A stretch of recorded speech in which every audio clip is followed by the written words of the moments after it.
Hukum karma tak pernah ingkar janji, ini fakta bukan rekayasa. Terbukti kini Istana Cikeas dihantam badai karma, gurita Cikeas pun tumbang kelimpungan kelejat-kelejot tak berdaya. Kongres luar biasa Partai Demokrat di Deli Serdang, Sumatera Utara, itu sudah memutuskan Pak Muldoko menjadi Ketua Umum Partai Demokrat periode tahun 2021 sampai tahun 2025. Setelah disahkan Kemenkumham, Pak Muldoko pun tentu saja pasti akan melepas jabatannya sebagai Kepala Staf Kepresidenan. Intinya Pak Muldoko lebih cocok dan berwibawa sebagai Ketua Umum Partai Demokrat. Auranya pas kalem dan sejuk. Saya hakul yakin Partai Demokrat akan lebih maju menjadi partai terbuka. Bukan partai dinasti keluarga lagi seperti yang sebelumnya. Partai kok isinya bapak, anak pertama, anak kedua, istri, menantu dan lain-lain. Itu partai apa kartu keluarga?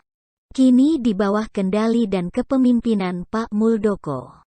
Partai Demokrat saya yakin akan lebih bermanfaat buat kemajuan negara ketimbang kepentingan pribadi keluarga dan sanak saudara di bawah cengkraman kekuasaan sang bapak dan sang anak. Dunia perpolitikan dalam negeri sudah jenuh nan jengah dengan gaya bicara, penekanan kata, nada bicara dan retorika berpidato ala SBY yang selalu play victim dan diwariskan ke AHY si jenggot rapih yang apes itu. Kasihan nasibnya ini anak, Amsyong Kuadrat. Nyalon Gubernur DKI gagal, Nyapres, Cawapres gagal, mau jadi menteri tidak dilirik, jadi Ketua Umum Demokrat hanya seumur jagung. Begitulah kira-kira nasib politikus prematur. Anak si Pepo yang menjegal para senior Partai Demokrat untuk maju sebagai Ketua Umum. Terima nasib saja bro, ente terlalu mudah naik, maka wajar juga jika ente pun mudah jatuh.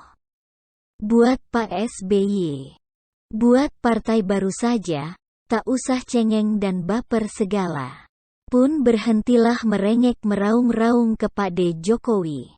Pemerintah di bawah kendali Pak Jokowi tentu saja tak bisa semena-mena ikut campur urusan internal Partai Demokrat. Ada undang-undangnya, yakni UU Nomor 9 Tahun 1998 tentang kemerdekaan menyampaikan pendapat di muka umum. Masa Pepo lupa dengan persoalan internal PKB versi Parung dan Ancol saat masih jadi presiden dulu? Bukankah dulu SBY juga tidak dapat melarang persoalan internal PKB bukan? Jadi sudahlah, tak usah cengeng. Giliran Presiden Jokowi melakukan pembangunan untuk rakyatnya. Partai Demokrat ini tukang nyinyir nomor wahid dan dengan menyebut Pak D. Jokowi dengan sebutan yang mulia. Tapi pada saat Partai Demokrat mau sekarat, malah merengek-rengek minta bantuan dan mendesak Presiden untuk turun tangan. Muka tembok tak punya malu. Makanya hati-hati dengan hukum karma. Sebab karma itu nyata. Dulu di tahun 2004 SBY ini adalah orang kepercayaan Ibu Megawati yang diangkat jadi menteri, malah menikam Ibu Megawati dari belakang. Saya ingat persis dulu dengan sopan Ibu Megawati tanya, apakah Bapak mau mencalonkan diri sebagai calon presiden? SBY jawab, tidak Bu. Saya ikut Ibu sampai selesai jabatan menteri yang Ibu berikan. Masa lupa? Sekarang dia kena batunya dan kena karma yang sama melalui Pak Muldoko yang juga pernah diangkatnya jadi menteri dulu. Dulu PKB Gus Dur vs Muhaimin. Siapa presiden saat itu yang mengesahkan kubu Muhaimin? SBY. Inilah karma yang telah ditabur SBY di masa yang lalu. Jadi sudahlah.